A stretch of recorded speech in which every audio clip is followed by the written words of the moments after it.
you have been traveling over the years and playing, if I'm not mistaken, more locations now than you did back in the 90s. Is that I've played more out of the country in the last 25 years than I've played in the country.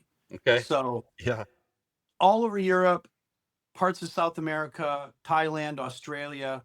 Um, I love the idea of going and seeing these faraway places, and if an Hmm. opportunity presents itself, I will do whatever I can to make it happen. You Hmm. know, and over the years, my first trip to Brazil was 2006, and I think by next spring I'll probably be going again, and it's going to be my, I think, seventh time there, Wow. seventh or Yeah. eighth. So going back to Australia next year, that'll be my third time there. Hmm. Um, the thing is, a lot of these faraway countries and places didn't have those opportunities to see a lot of these bands, especially I say these bands, the smaller bands like myself, the Rhino Bucket, Enough's Enough, even Bullet Boys. This, these bands didn't always get to play Heaven's Edge. They didn't get to play every country and didn't have multiple platinum records, one after another, after another, after another. You know, the Skid Rows of the world, they got to tour a lot in Europe, playing with Bon Jovi and Guns N' Roses and going to these places. But with a small band, a brand name like a Tuff or me, Stevie Rachelle from Tuff, it's not often that bands at that level play Bangkok, Thailand, Hmm. or Lima, Peru, or Curitiba, Brazil. Hmm. Um, so when the opportunity arises, I try to make it work to get my Hmm. foot in the door, um, because I know that it's going to build on something in the future for Hmm. a return. And Yeah. I'm Yeah. also looking at it for my sake, to, I guess, stop and smell the roses a little bit, Yeah. Yeah. Take see some advantage of of the it while you world. can. Yeah. Let's talk festival, even festivals, not even international travel, but festivals. You do some cruises, Yep. and things like this. Are there things that bands can be eyeing to kind of at least get in front of people to pursue that opportunity? Well, this is going back to the money subject, which I was touching on a couple of weeks ago. And some people think they're, know your worth, get paid. Well, my point in a lot of ways is, yeah, know your worth and get paid, but also know your worth in a reality sense that you're not that important. Hmm. Meaning, you know, Gene Simmons can get paid whatever he wants, Yeah. you know. Guns N' Roses, when you're at the top tier, when you've sold millions of records, a lot of times you can write your own ticket, so to speak. Hmm. But when you're on a lower level, you can't come in. It's like a lot of these podcasts I've seen on other platforms. People are talking to these bands like myself, Dirty Looks, Dangerous Toys, these different bands, McQueen Street, guys that have been there and had those record deals. And then a lot of us at this level talk about the things that didn't happen, or the things that went wrong, or choices that perhaps the producer made, or the manager, or the agent, or the record label. And then the fan base comments and goes, well, why would you do that? Why did you put out a ballad first? Why did Hmm. you let them make the record cover if you didn't like it? Why did you let them tell you who you're going to, how come you didn't tour with this band?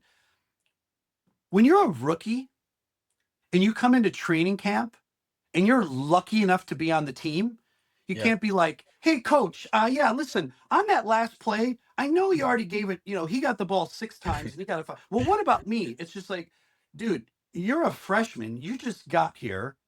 Take a seat and wait your turn. We need you. We'll let you know. Yeah. When you're a Uh-huh. rookie, you can't go to the record label and Yeah. say, we want to tour with Motley Crue. We want 3 videos. We want to do the rock one first. Then we're going to do this up tempo. Then we're going to do the ballad. Uh, we want this many records in the stores. We're only going to tour in a bus. We need you can't make all those decisions. Hmm. So my point is, you got to know your place. You got to know your worth, but you also have to know that your worth isn't really that much worth. Yeah. Without this record label giving us a shot at some point, we'd just be another local band. So when you get a chance to go out there and step on the stage, whether it's in a foreign country or down the street, you also have to realize that, we're all in a building process. You Hmm. know, even Bruce Dickinson was talking in his interview the other day about his solo project. He does, side projects and jam bands. This guy plays stadiums with Iron Maiden in front of 60,000 or 80,000 people or more. Hmm.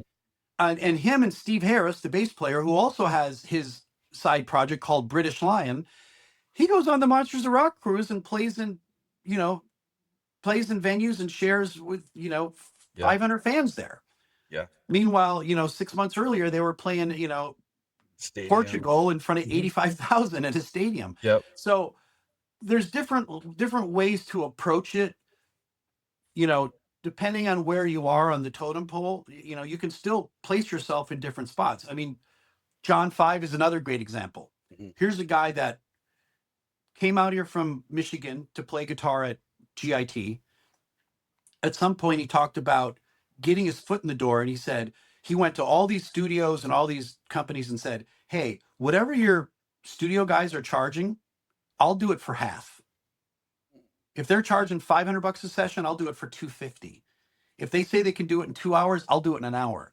So he was like undercutting everybody to get his foot in the door. At some point, he gets his foot in the door and he plays with Roth, Rob Zombie, Marilyn Manson. Now he's in Motley Crue, but he still is going and saying, "Hey, yeah, I just did some stadium shows with Motley Crue a year ago. We just did this residency, but now I'm going to go play my guitar, and me and Richie Kotzen are going to go play 500 seat clubs." Hmm. Which basically the same type of clubs that a Tuff would play, or Enough's Enough, or Bullet Boys. Meanwhile, he's also in Motley Crue, and they're Yep. playing these huge gigs. So Yes. he's obviously not getting paid the same thing to play a club date with his guitar in front of 350 people that he gets when he's playing with Motley Crue in front of Yeah. 20,000 people. Sure. So Sure. Play, play, play to play, and take what you can get. Or yeah, you think there's a level, because obviously there's a pretty wide span of opinion on, should I be playing for free? Should I be playing for $500? Should I be playing for $5,000? right. And from your vantage point, it's get in front of people. Is that?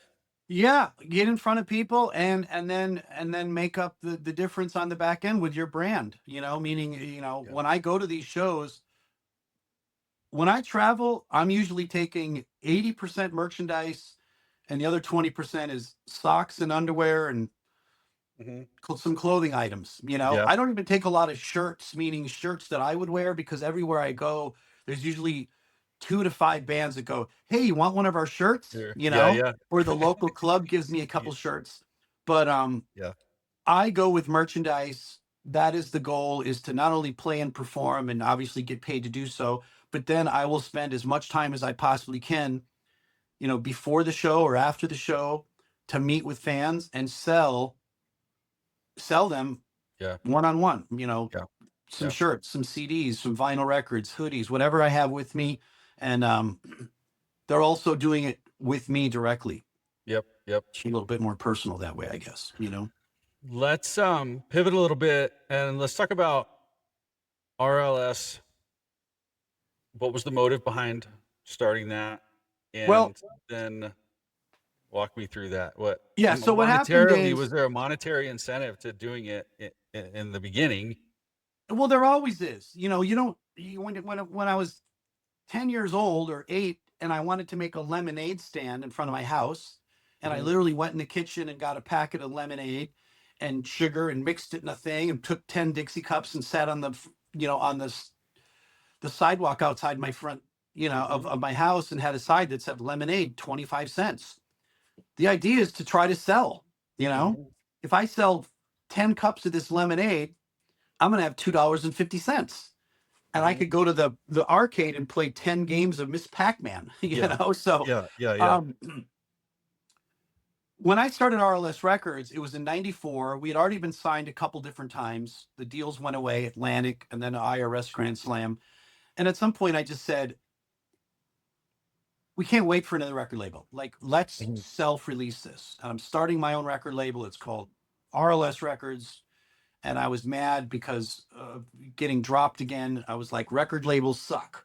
And that's Yeah. my label. I'm going to call it that. So Record I labels. literally, yeah, I just started from square one with my cousin. I said, we need to find a place that can do graphics and mastering and replication for CD and cassette. And got to get a barcode. So let's talk to this UPC company. And it just went headfirst into all of it. This is spring 94. And at some point, within 8 or 10 weeks, we had physical product. You know, the Mhm. recordings were already done. And now we have CDs and cassettes. And then I put ads in magazines like Hit Parader and Faces and Rock Scene and Metal Edge, and started selling through a PO box where people would Yeah. send a check or a money order and add $3 shipping or whatever it Uh-huh. was. And so you got to spend money to make money. You Yeah. know, nobody made the CDs for me or paid for everything. It was like, okay, we have to little by little put our one foot forward. Mhm. And so RLS Records over the years, that started with one record in 94. And then the next year I put out another and then another. And then I was like, oh, I could do a solo record. And then I could put out, you know, a compilation of Tuff stuff. And so Mhm. now it's 30 some years later, and RLS Records has released dozens of titles, not 100, but in excess of 50. You know, Mm. we've done everything from CDs and vinyl, and back in the day we were doing VHS, you know, with the full colored Oh, yeah. boxes, and then we Yeah. went to DVD, and we made a couple cassettes as well, but those fell out of favor. And then all the, you know, the merch that goes with it, shirts and hoodies. And Mhm. so I just said, you know, this is my company, this is my name. And, you know, full disclosure, RLS Records is my garage. You know, Yeah. Yeah. when I did that, it's like when I was 18 years old and I was buying records, whether it was Oingo Boingo, Motley Crue, you know, Squeeze, or Wasp, I didn't look at the back and go, well, they're on Atlantic Records, so they must be great because it's a major label. Oh, Mhm. this one says Megaforce. Oh, I heard that's an indie record. I don't want to buy this. No, Right. and I didn't know that Megaforce was. I didn't know if Megaforce or Geffen or Atlantic or Warner Brothers. None of them. All I knew is that was the name of the record label. Mhm. You know, in the corner, the little logo. You know. Mhm.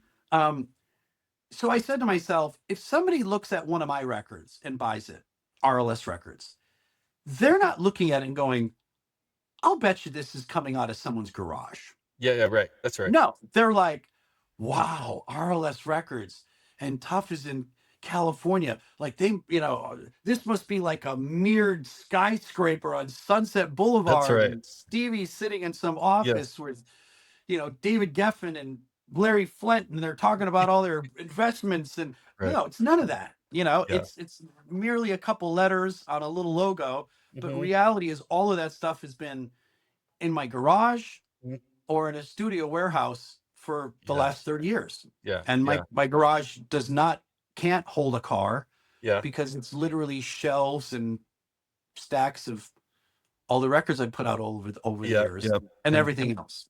and I think the first time we start talking was you were actually cleaning your garage at that time or organizing. Yeah.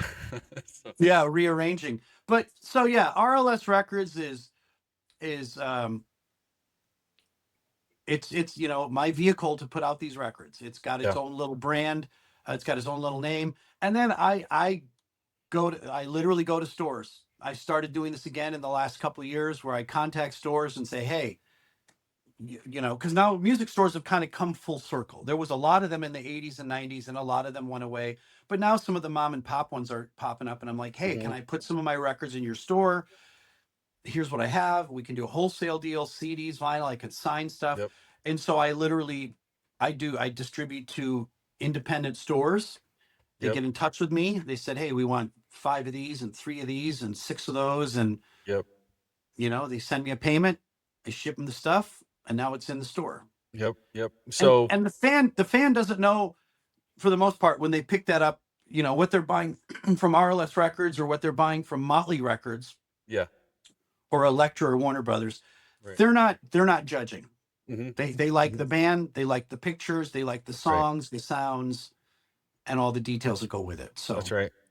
So a little bit of so talking about records specifically, vinyl records, that's really made a comeback. Like yeah, you've seen you started out with the records into cassettes and then CDs and into streaming, and CDs kind of has lingered for a really long time. yep, Then 2023 vinyls outsold CDs yep, and did again last year, and I'm sure it will again this year. So you start seeing all these pop up, vinyl stores, record stores, yep.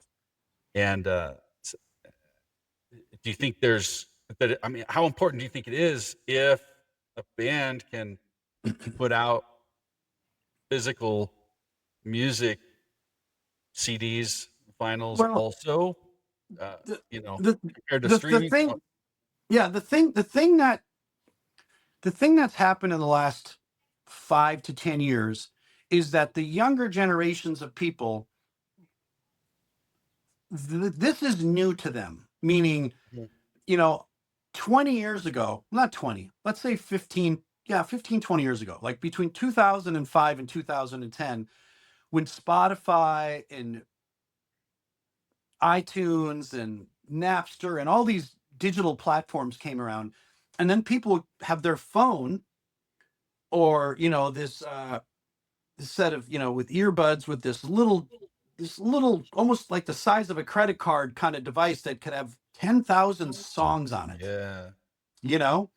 Yep. And they didn't grow up with looking at a record, like, you know, opening up, Pins, this, or opening up, a record like this, pulling up your and record. then pulling Yep. out the insert and reading, Oh, yeah. all of these. This is Yeah. the studio. This is who produced it. This is who mixed Yeah. it. This is who mastered it. That was always These are my the, favorite part of getting an album at the beginning yeah, is, like, exploring all this yeah, behind the scenes you stuff. know. So all of that stuff for a younger generation, that's kind of what caused a little bit of a frenzy where suddenly not just the classic stuff, but when Mhm. when the vinyl craze started happening again, there was a company I used to use in the valley out here called Rainbow. About 10, 15 years ago, I got our first vinyl done. And I went there and they showed me how the process worked. And that Mhm. day, there was like Bob Seger's Silver Bullet Band and the Silver Bullet Band, Mhm. those were coming off of press, Pearl Jam's debut record. Um, Neil Young's catalog, Yeah. just all these classic records from the 70s and 80s and the 90s were being remanufactured by the labels. And so little by little, I think the fans, the younger people, meaning people that are under 30 now, Mhm. that when they were 15 or 20, they never grew up having a record player or grew up buying magazines or grew up with CDs or albums or Yeah. they call it physical product, Yeah. even like we grew up, meaning kids in the 70s and 80s and Mhm. even into the 90s, we're looking at magazines, we're putting in a CD or a cassette or a Mhm. record. Um, those were physical items. All that went away. So a kid in 2007 or 10 was like, well, I'm on MySpace. Here's my cell phone. Yeah. Now here's a JPEG, a promo flyer. I can send you or tag you. Oh, and here's all my music. Just push this button and you can listen to it on your phone or with your headset, or you can send it through email. So when the physical product started making its rounds again, especially Mhm. for some of the younger bands that were coming out, um, I'll use a rapper for instance. A lot of like the 6ix9ine guy. When he came out, all his stuff was just online. But at some point, him, Taylor Swift, Bad Baby, some of these pop rap rock stars, rappers from the modern era, the last 10 or Yeah. 15 years, they only came out with stuff that was digitally available. And then at some point I started to see when they launched their stuff, they were selling special edition vinyl Mhm. or special edition deluxe CD, and even some have put out cassettes now. Yep. And their fan base went, "Oh my God, what is this?" Yeah. And that also helps you sell, Mhm. meaning The diehard fan goes, I'm going to download it. I'm going to buy the record. Yeah. Oh, and there's 3 variants. There's a red, a white, and a Yeah. blue vinyl. I love the bands. I'm You going to know, buy all 3 of the I vinyl. liked all three. Yeah. I want to buy the CD. And then there's the, going back to our era of fans from the 80s and 90s. They'd be like, I got to get the Japanese release because it's got a bonus track on it. Yeah, that's right. That's right. There's a bonus track That's on the right. Japanese version. Uh-huh. So then you'd send away for it. And it's got the Abi strip and all the Mhm, lyrics and stuff are in mhm, Japanese. And so a diehard fan might like a release and end up buying it 10 times. mhm. That's probably why Interesting. Kiss and Aerosmith and AC/DC and Van Halen and the Rolling Stones, Mhm. that's why those guys are so rich. You Yeah, know, yeah, some of those guys were releasing, albums in the 70s, and then it was 8 tracks, and then cassettes, that's and right. then CDs, That's right. and the vinyl went away, and the cassettes went away, and clearly 8 tracks went away. But then now it's kind of come full circle where vinyl's coming out again, Mhm, and they're reissuing it, and mhm. obviously the variants, and hey, deluxe, remaster, Yeah. reissue, gatefold, never be Yeah, seen, yeah, never yeah, seen yeah. before photos, Right. alternative studio mix,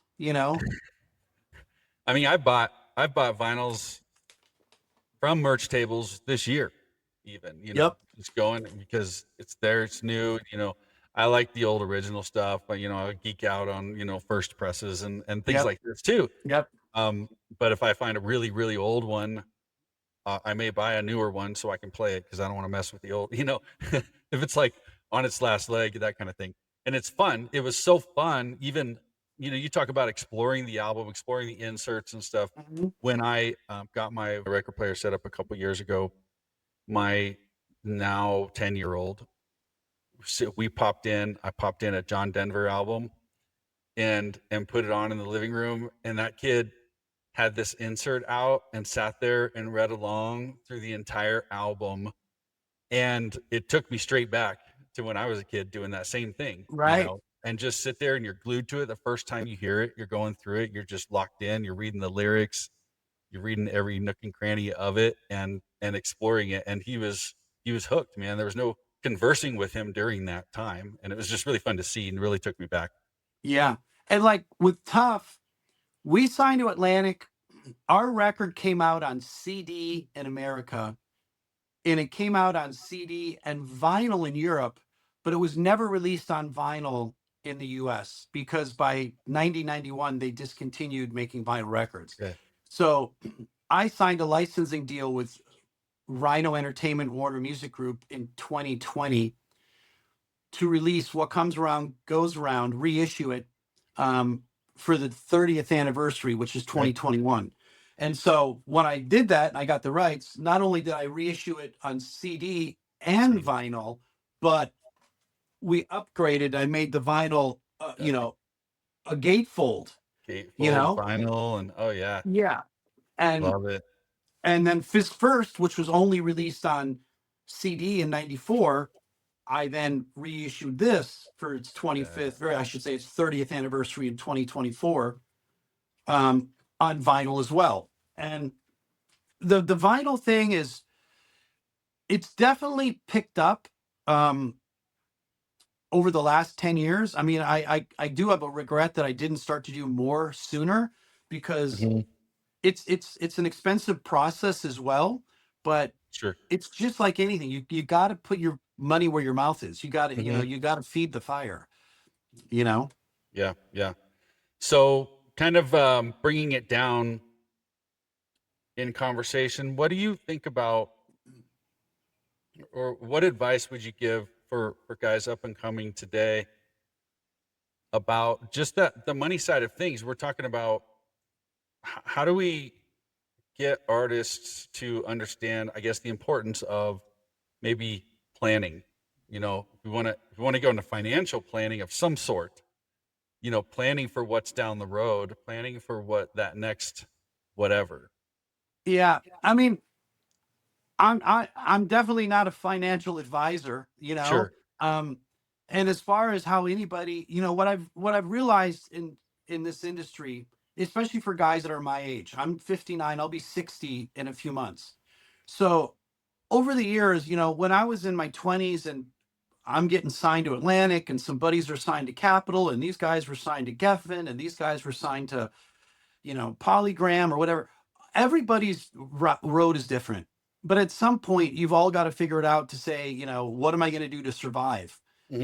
And being in a band is not always, it's not always a money ticket, obviously. Right. Um, and even then, we had random day jobs, and you're always looking for an investor, so to speak. Yeah. But somebody comes along and says, "Hey, we'll spend 20 grand on you, or 50, or whatever the number is." It's there. There's only so much money for so long, and so at some point you have to sustain yourself to say, "What can I do to do this music, but still make a living off it?" Yep. And do I have to need to do something else on the side? Hmm. There's a lot of guys that even had huge success and have sold a lot of records and made a lot of money, and they're still like full on committed. Bruce Dickinson and Steve Harris, two guys I just mentioned from Iron Maiden. They're playing this huge band. They've probably sitting on, $100 million each, Yeah. but they're still playing with side projects and making Hmm. new music. Hmm. None of those bands are going to go gold or platinum. They're not playing massive shows. Bret Michaels is another great example. Bret has had massive success with Poison. At some point, he pivoted and did some of these reality TV shows, which people goofed at, and mocked him Hmm. for, Rock of Love and whatever. But little by little, he has continued to put his best foot forward every day. Hmm. The guy goes on social media. I'm on the beach. I'm hiking. I'm Yep. out here, on the lake. I'm going fishing. I'm throwing the football. Hey, I'm Hmm. wishing everybody Hmm. a great weekend. Hmm. Oh, and by the way, I'm playing this show tonight. Yeah. Brett is a great example. There's four guys in Poison. Brett has been in social media the whole time, Yeah. and he's right there for everybody, doing shows as a solo artist, charities, things he's always involved. Yeah.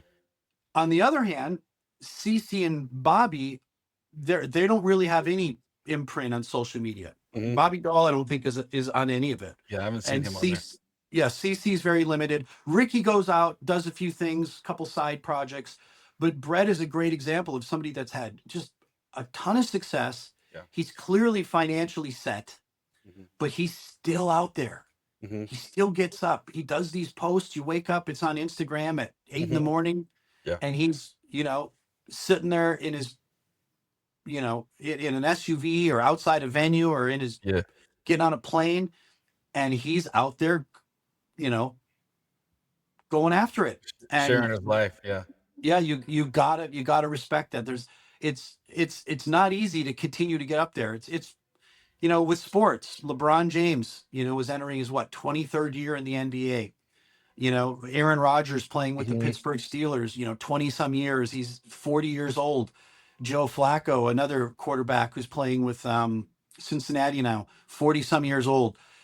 Those guys were doing this when some of the players on the team were literally in diapers. Yeah. Yeah. And Sure. they have success, they have money, but they still want to win. They still want to play. They Yeah. still want to compete. They still want to Yeah. put themselves out there. Yeah. So I have a lot of respect for that. And to anybody that's trying to succeed in life with anything, whether you're going to do sports or entertainment or music, or if you're going to open up a hot dog stand, you got to commit. Yeah. You've got to put in the work. Right. Right. Yeah. That's, I mean, like Brett's a really good business-minded man. Like he's a great musician and good at business. Yep. And I think there's something to be said for any musician out there. If you can improve your business skills, Yep. you know, and because there's a lot of great musicians and bad business people, and that's what hinders in a lot of ways, Right. and finding a way, how can I improve my business mindedness, I guess. I mean, you know Joe Rogan, another guy. Joe Rogan's got he's got huge success with his podcast. He's got huge success being with the UFC for 25 years or whatever it is. He's Mhm. got success with his comedy. I mean, here's a guy that has clearly tons of money, but he's still doing his comedy. He still does his podcast, I mean, putting Hmm. out content literally Hmm. multiple times per week, Hmm. still going to these fights and announcing them and being a play-by-play analyst for the UFC and other Right. MMA related stuff. The guy, and that guy's a go-getter. He's also, hey, I'm getting up, I'm at the gym, I'm sitting in this ice bath, I'm doing this training, Yeah. I'm taking this supplement, Hmm. Hmm. so Hmm. success, it doesn't just show up at your door, you Yeah. know Yeah. Yeah. you got to continue to go after it, and not everybody gets to have the success that Joe Rogan has, or Bruce Sure. Dickinson, or Brett Michaels. So there's a lot of us that are on a much lower level, Hmm. but I look at it similarly, where I got to do my sludge, I got to do Tuff, I got to do this band, I got to promote these records, and come up with an idea how to reissue a remaster of a record from 20 or 30 years ago, and Yeah. it's a lot of work. Yeah. Yeah. All right. Well, tell me what's next for you. What do you got? What do you got in the pipeline? What do you got coming up? How can people find you and get plugged into stuff you got going on? Well, they can always go to metalsludge.com, also metalsludge.tv. That's my music website. It's been online since 98, and I do updates on the industry, but I share a lot of my own stuff there. Hmm. Social media, I'm on all the platforms. Most of them are under Stevie Rachelle or Stevie Tuff on X and Instagram. Um, toughcds.com is a website. There's some information there, and there's a store at both the Tuff site and the Sludge site, which is my official RLS Records store. There's a ton of stuff, whether it's CDs, vinyl, tour swag from different countries, different tours, um, promotional items, and all things related. Um, in 2026, Tuff is going to release American Hair Metal. And American Hair Metal is going to be celebrating the 25th anniversary of the release of the song American Hair Band, which Yep. I put out in early 2001. So 2026 will be the 25th anniversary. That record has been mastered and the artwork is underway. There will be a digital release, a deluxe CD, and a vinyl with a couple of colors for the variants. Um, and Cool. there'll be some shows. Um, Yeah. Looks like I'm going to be going to Australia in the spring to do some dates. Got a couple things coming up in the Midwest. Tuff's going to be on the Monsters of Rock cruise, which is in April. It's April 12th through the 17th, Yeah. and so that's the first quarter of the year. This Yeah. reissue, re-release of American Hair Band, and the record will be called American Hair Metal. And I specifically, I love both of those terms, even though I know to Yes. some people they don't like them. So I will embrace Right. it with our music, Yes. and the cruises are always fun, and That's fun. I'm sure there'll be some other shows popping up at some point too. Yeah. Yeah. And that's just first quarter for the most part, Yep. right? Yeah. Yeah. So Yeah. you got some activity. You're a I busy think there'll be a man. good chance I'll be in Brazil before summer as well, maybe late Mm. spring after the cruise, trying Mm. to coordinate that right now. Yeah, And man. So every show we wrap with what we call final riffs. It's kind of our mhm, lightning round, short questions, quick answers, snapshots to kind of take us home. yep, So let's wrap with that. I got a handful. I'm going to fire off to you, all good. and I'm let's ready. dig in. Let's dig in. All right. If a band has $5,000, where should they put their money?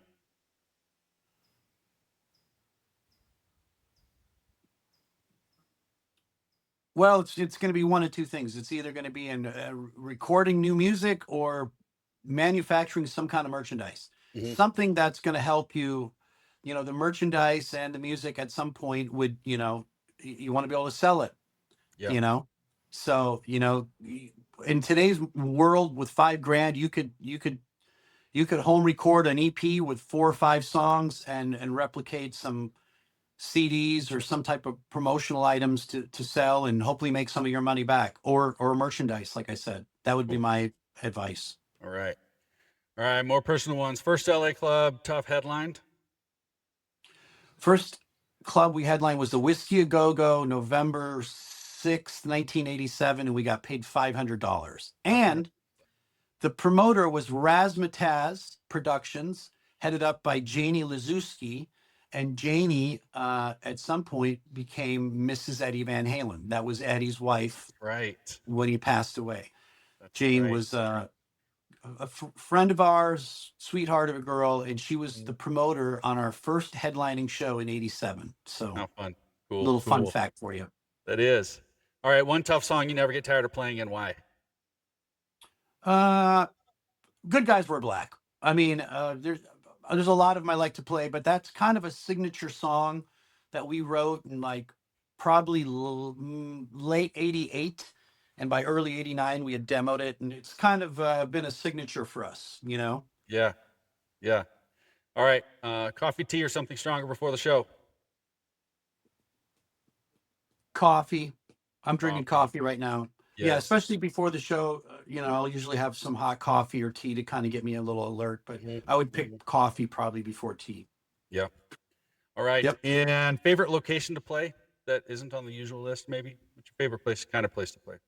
I mean, I love playing in Brazil. I've been there half a dozen times. I've been to Thailand a few times. Always love it's not always just because of the fans, but just going to these faraway places. I've been to a lot of places in Europe. I've played in like 30 countries at this point. So places outside of the norm is always interesting. Somebody Yeah. says, "Hey, you want to come and play in Lima, Peru," which I did a few years ago. I loved it, Mm-hmm.